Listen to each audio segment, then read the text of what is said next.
Hello friends, आज अपन इस video में औरंगाबाद के पास एलोरा गुफाएं देखने आए हैं। तो चलो शुरुआत करते हैं ऑनलाइन टिकट परचेसिंग के साथ। तो आपको पहले asi.payumoney.com इस वेबसाइट पे जाना है। इस वेबसाइट पे जाने के बाद हेरिटेज मॉन्यूमेंट्स ऑफ इंडिया इस वेब पेज पे क्लिक करना है। ये वेब पेज ओपन होने के बाद आपको भारतीय शहरों के नाम दिखेंगे। उसके बाद उन शहरों में कौन कौन सी जगह है वो दिखेंगे। तो अभी हम औरंगाबाद सिलेक्ट करते हैं। उसके बाद एलोरा केव्स को हम सिलेक्ट करेंगे। उसके बाद तीसरे कॉलम में हमको जो जाने वाला दिन है वो तय करेंगे और जो जाने वाला समय है वो तय करेंगे। एलोरा की गुफाएं पर्यटकों के लिए हर मंगलवार बंद रहती है। तो अभी हम यहाँ पे राइट साइड का एरो क्लिक करेंगे। इसके बाद भारतीय होने का चयन करेंगे। हमारी ईमेल आईडी यहाँ पे दर्ज करेंगे। जो ऑनलाइन टिकट है वो ईमेल आईडी पे भी आ सकती है।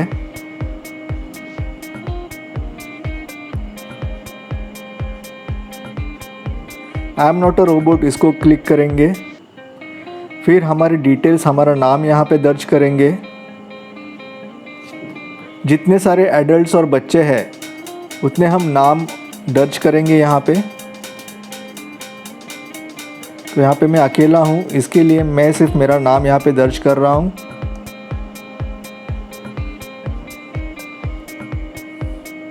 और फिर कोई भी गवर्नमेंट आईडी के डिटेल्स हमें यहाँ देने हैं।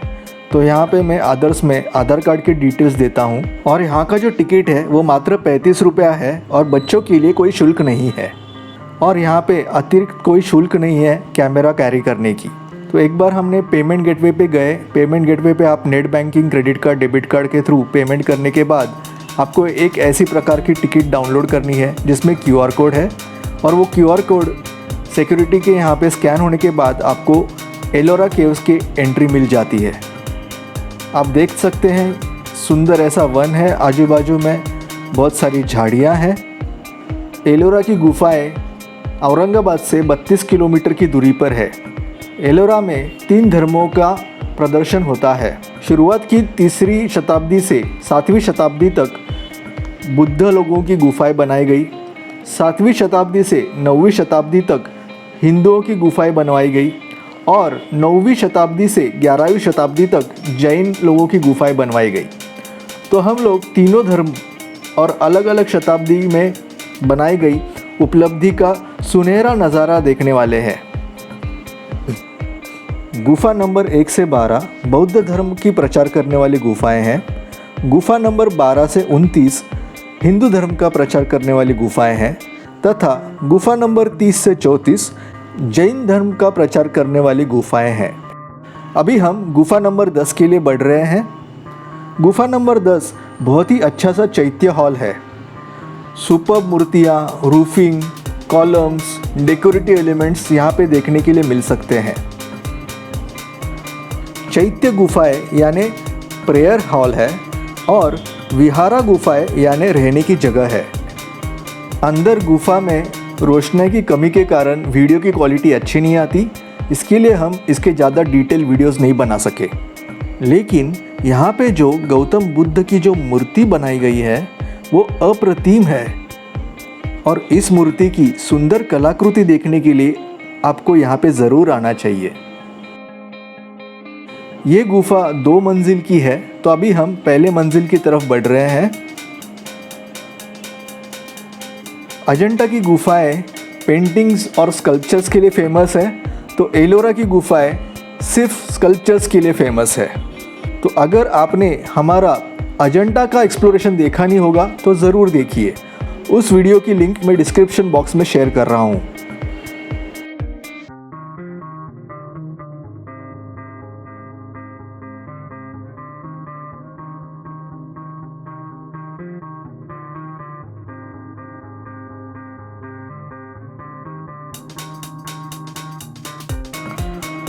यहाँ पे आप देख सकते हैं कितनी सुंदर तरह से मूर्तियाँ को तराशा गया है। और यहाँ पे उत्तर भारतीय और दक्षिण भारतीय दोनों शिल्पकार एक साथ काम करते हुए दिख सकते हैं। उत्तर भारत में जो मंदिर के शिखर थे उन शिखरों की प्रतिमा दर्शाता है तथा दक्षिण भारत के जो मंदिर थे उनके यहाँ पे गोपुरम रहता है, ना कि शिखर। तो यहाँ पे गोपुरम जैसे दिखने वाली प्रतिमाएं दर्शाती है। तो आप इससे समझ जाते हो कि यहाँ पे दोनों दिशाओं के शिल्पकार एक साथ आके एकजुट होके अपने हुनर का प्रदर्शन दिखाते हैं।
मुझे अचरज लगता है कि उन औजारों के साथ उस टाइम के लोगों ने ऐसी अद्भुत इमारतें कैसी बनाई होंगी इस गुफाओं में।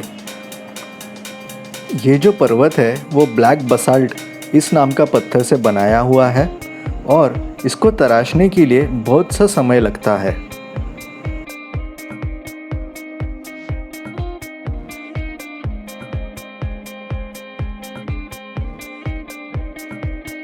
ये गुफा नंबर 5 है, जिसमें हम देख सकते हैं कि बौद्ध धर्म को प्रचार करने वाले संत और उनके शिष्यों के लिए ये रुकने के लिए और उनके खाने पीने का प्रबंध करने के लिए ये जगह बनाई गई थी।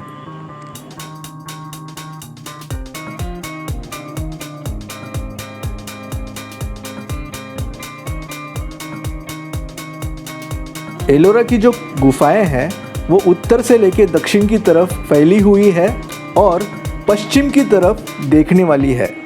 तो इस गुफाओं को देखने का सही समय दोपहर के बाद का है, लगभग 3 बजे के बाद का, ताकि सूरज की रोशनाई ज़्यादा से ज़्यादा गुफाओं के अंदर आ सके और आप उसी रोशनाई से गुफाओं के अंदर की जो जगह है वो अच्छी तरह से देख पाएंगे।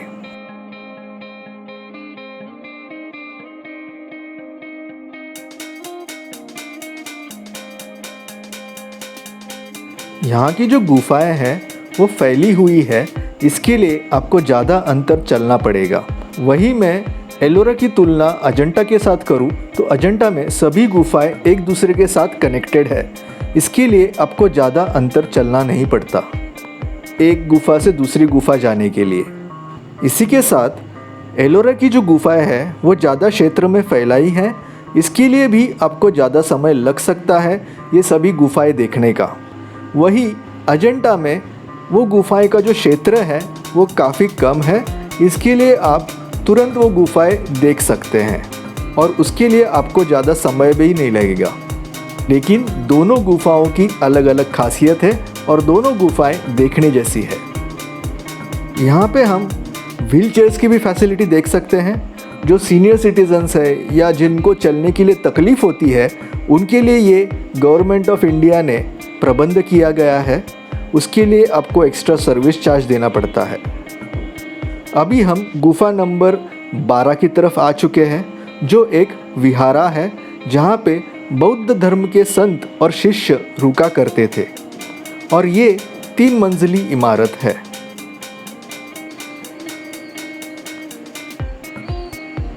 आप देख सकते हो सामने ये जो गुफा है वो 3 मंजिली है, 15 फुट ऊंची में है और 35 मीटर लंबाई में तो 13 मीटर चौड़ाई में है। यहाँ पे 3 अलग अलग कॉलम के पंक्तियाँ देख सकते हैं।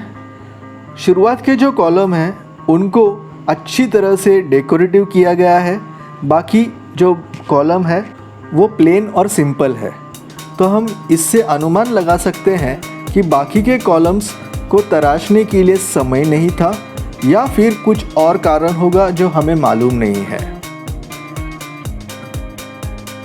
अब हम चलते हैं एलोरा के मुख्य आकर्षण की तरफ।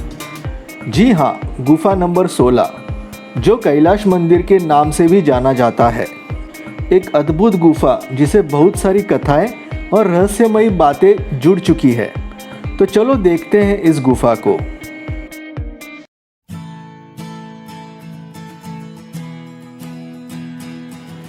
विष्णु भगवान के जो 10 अवतार है उसका अनुकरण मूर्तियों के द्वारा यहाँ पे दिखाई देता है।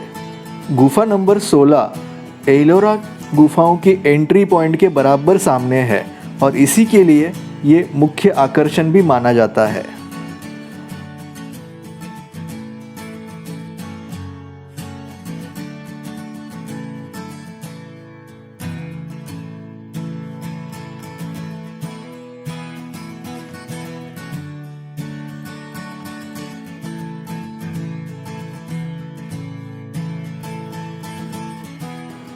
तो गुफा नंबर 16 के अंदर जैसे ही आप आते हो तो आपको सामने गज लक्ष्मी के दर्शन हो जाते।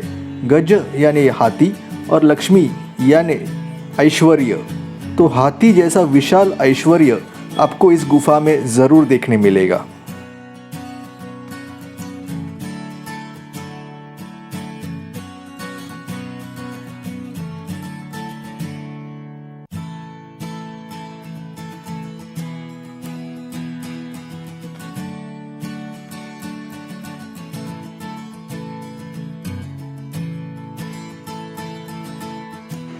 मंदिर की दोनों तरफ ऐसा आपको विजय स्तंभ भी देखने मिलेगा और उसके साथ हाथी की एक मूर्ति भी यहाँ पे दिखाई देगी।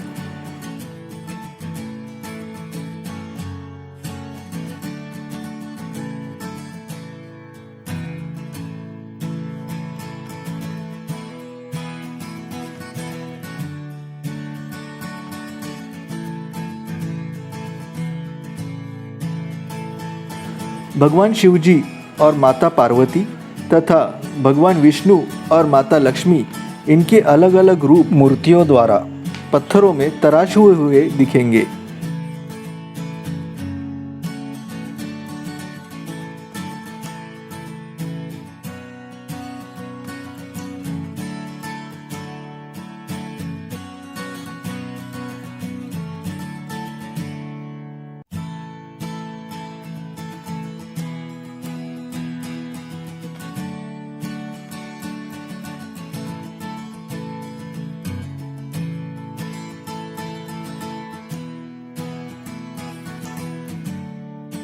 यहाँ पे आपको भगवान शिवजी तांडव करते हुए भी दिखेंगे।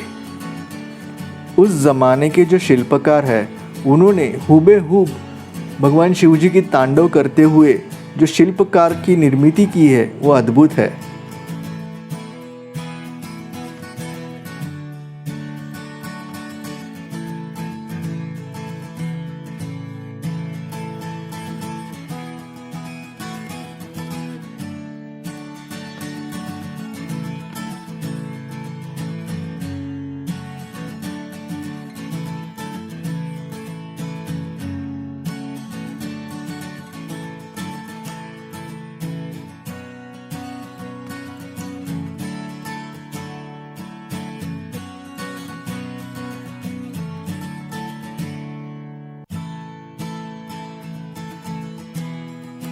यहाँ पे आपको छोटी से छोटी और बारीक से बारीक कलाकृतियाँ देखने मिलती है, जिसकी तुलना आप तराशे हुए सोने के गहनों के साथ कर सकते हैं।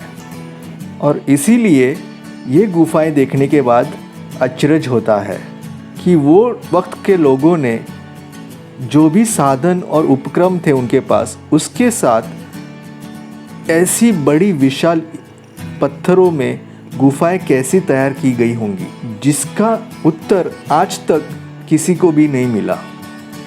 ऐसे माना गया है कि ये गुफा तैयार करने के लिए 30 लाख क्यूबिक फीट का खनन किया गया है और उस खनन से जो पत्थर मिले हैं वो आसपास के कोई भी परिसर में दिखाई नहीं देते।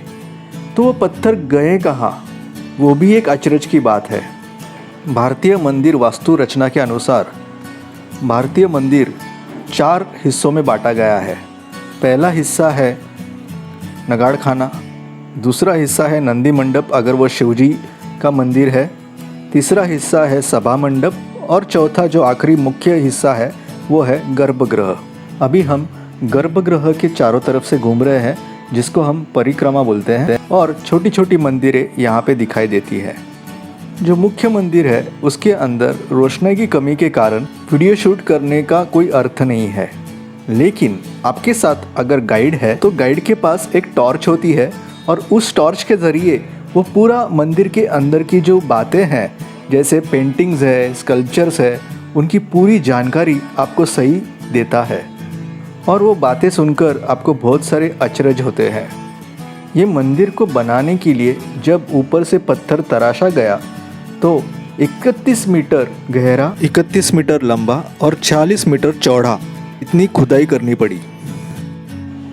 ये खुदाई करते वक्त लगभग 30 लाख क्यूबिक फीट इतना पत्थर बरामद हुआ और इतना पत्थर बरामद करने के लिए भी 100 साल लग गए। अभी हम सभा मंडप से नंदी मंडप की तरफ जा रहे हैं।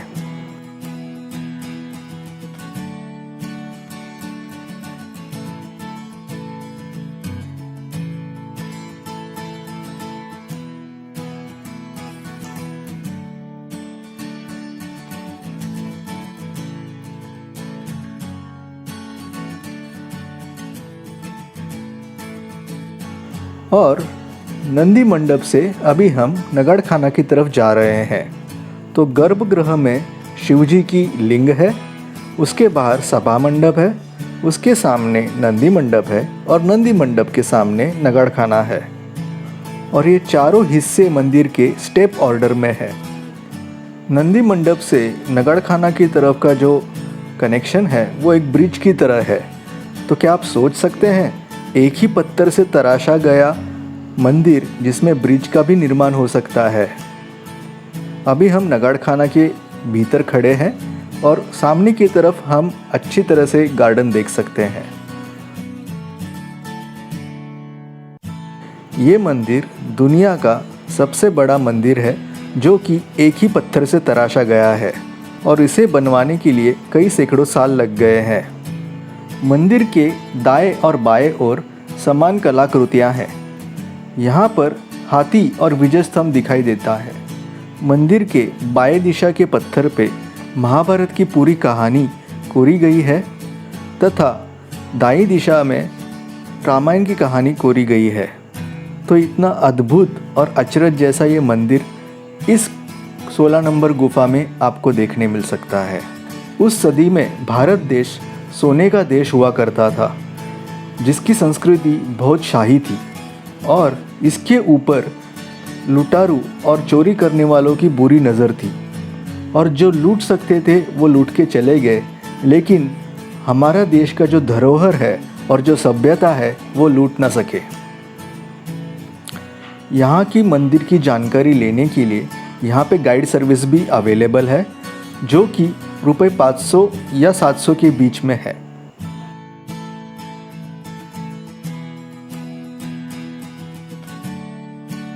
मंदिर के चारों तरफ आपको ऐसी गुफाएं देखने मिलती है जहाँ पर पुजारी और उनके शिष्य रुका करते थे।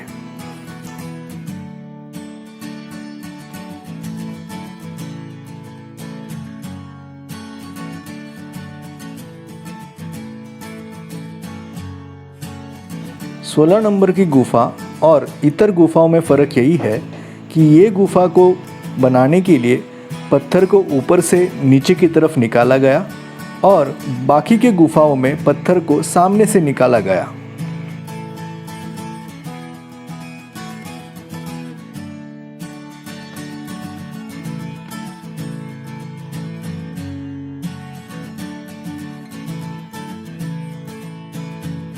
इस मंदिर को बनवाने के लिए कई सैकड़ों वास्तुशिल्पकार और कारागिर लगे।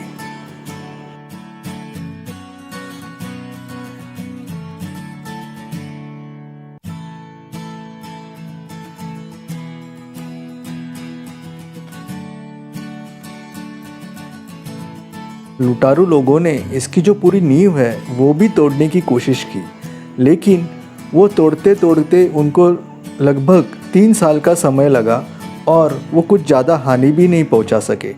तभी उन लुटारों ने मान लिया कि अभी इसको और तोड़वाने का कोई अर्थ नहीं है, और इसीलिए आपको यहाँ पे बहुत सारी चीज़ें टूटी हालत में दिखेंगी, लेकिन तभी भी इस मंदिर का जो ऐश्वर्य और भव्य निर्मित है वो छुपने से रही। ये सब गुफाएं और प्रतिमाएं देखकर उस सदी के कलाकारों के प्रति सहानुभूति और आदर निर्माण होती है।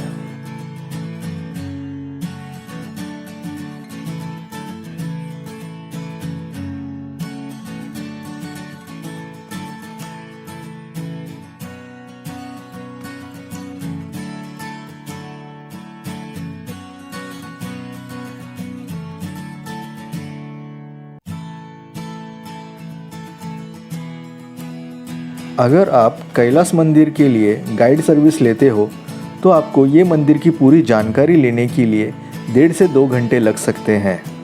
इसके अलावा अगर आपको एलोरा की जितनी भी महत्वपूर्ण गुफाएं हैं उनके लिए भी गाइड सर्विस चाहिए होंगी तो उसकी भी कीमत लगभग 2000 रुपये है। एलोरा की सभी गुफाएं देखने के लिए आपको लगभग आधा दिन या पूरा दिन भी लग सकता है।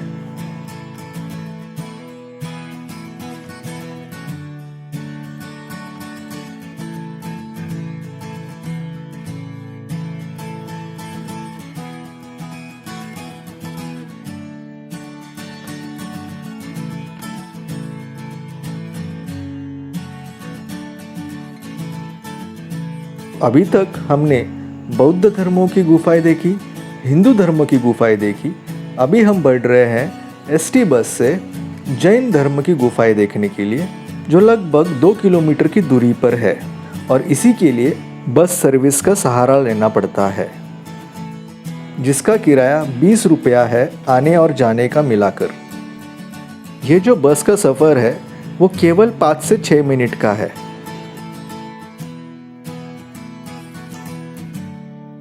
अभी हम गुफा नंबर 32 की ओर बढ़ रहे हैं, और ये गुफा को मिनी कैलाश मंदिर भी कहा जाता है।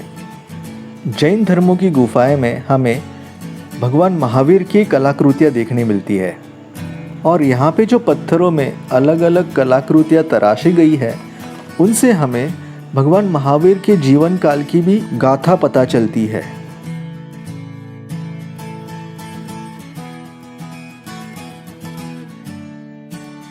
यहाँ पर भी आपको एक विजय स्तंभ दिखाई देगा।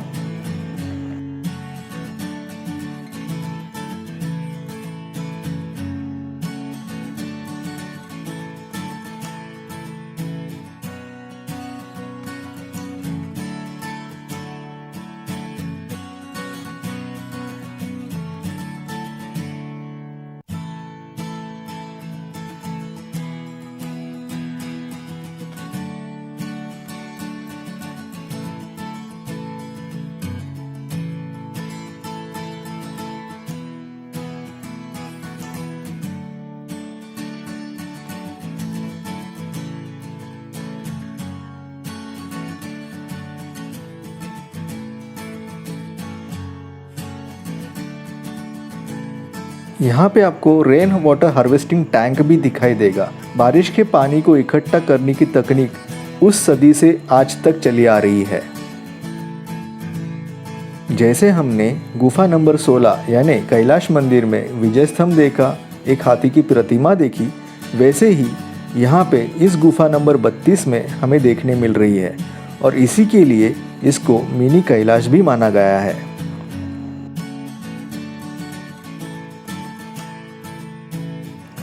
तो संक्षेप में ये कहना चाहूँगा कि 3 धर्मों का यहाँ पे मिलन देखने मिलता है, और ये देखने के बाद ये भी समझ में आता है कि भारत देश सदियों से एक देश है जिसमें सबका सम्मान, सबके लिए प्यार और एक दूसरे के साथ आगे बढ़ना है। तो इस बात के साथ ही मैं मिस्टर जे द एक्सप्लोरर आपसे विदा चाहता हूँ। आपने अगर मेरा अजंता का एक्सप्लोरेशन नहीं देखा है तो वो भी ज़रूर देखिएगा। तो चलो मिलता हूँ नेक्स्ट एक्सप्लोरेशन पर। तब तक के लिए ख्याल रखिएगा।